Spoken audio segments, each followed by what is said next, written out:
যে কতগুলো ঐক্যমত হয়েছে, ঐক্যমতগুলো বাস্তবায়িত হবে কি না, জনগণ সমর্থন করে কি না, এটা হবে। এখানে দৃশ্যমান হয়ে গেছে বিএনপি নার দিকে যাবে, না ভোট বিএনপি দিবে, কারণ বিএনপি হার উপরে এখন পর্যন্ত বলিষ্ঠ কোনো বক্তব্য রাখে নাই। পাশাপাশি উভয় পক্ষ, জামাত এবং বিএনপি উভয় পক্ষই আওয়ামী লীগের ভোটটা প্রত্যাশা করতেছে। হয়তো আওয়ামী লীগ কাকে ভোট দিবে ডিসিশন এখনো না নিলেও তারা স্পষ্ট অবস্থান নিবে। এর কিছুটা আলামত আমরা দেখতে পাচ্ছি যে এখানে আওয়ামী লীগের ভোট জুড়ে যেদিকে যাবে নির্বাচনের ফলাফলটা সেদিকে প্রমাণিত হতে পারে। তার লেটেস্ট গতকালকে দেখেছেন জগন্নাথ কলেজ বিশ্ববিদ্যালয়ে একটা ব্যালেন্স রেজাল্ট হয়েছে, এখনও ঘোষণা হয় নাই, সেটা হলো পাশার ষড়যন্ত্র, এটা বিশ্ব ষড়যন্ত্র, কিন্তু জনগণ এটা একটা একটা ধারণা পেয়ে গেছে।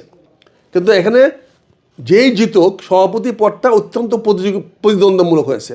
তার মানে কি এখানে একটা ছাত্রলীগের ভোটগুলা একটা ফ্যাক্টর হিসাবে কাজ করেছে। তো এরকম যদি ফ্যাক্টর জাতীয় নির্বাচনে কাজ করে, আওয়ামী লীগের ভোটারটা যেদিকে যাবে বিজয়ের পাল্লা সেদিকে ভারী হওয়ার সম্ভাবনা আছে।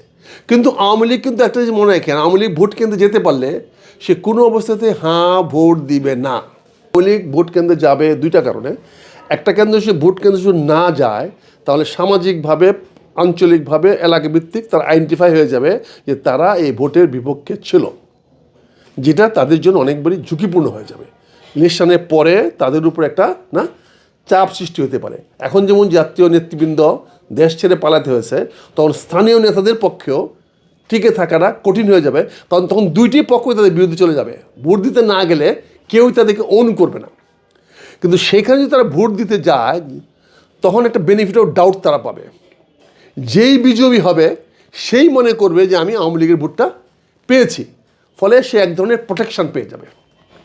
বিজয়ীরা আওয়ামী লীগকে এক ধরনের প্রোটেকশন দিয়ে দিবে, এই বেনিফিট অফ ডাউটটা সে পাবে। কিন্তু তার ভোট দেওয়ার মধ্যে ঝুঁকিটা হলো এটা, সে ভোট দিলে দুইটা ভোট যখন দিতে যাবে, একটা ভোট সে তার নিরাপত্তার জন্য দিবে, আরেকটা ভোট তার জাতীয় দায়িত্বের জন্য দিবে, রাজনৈতিক কারণে দিবে।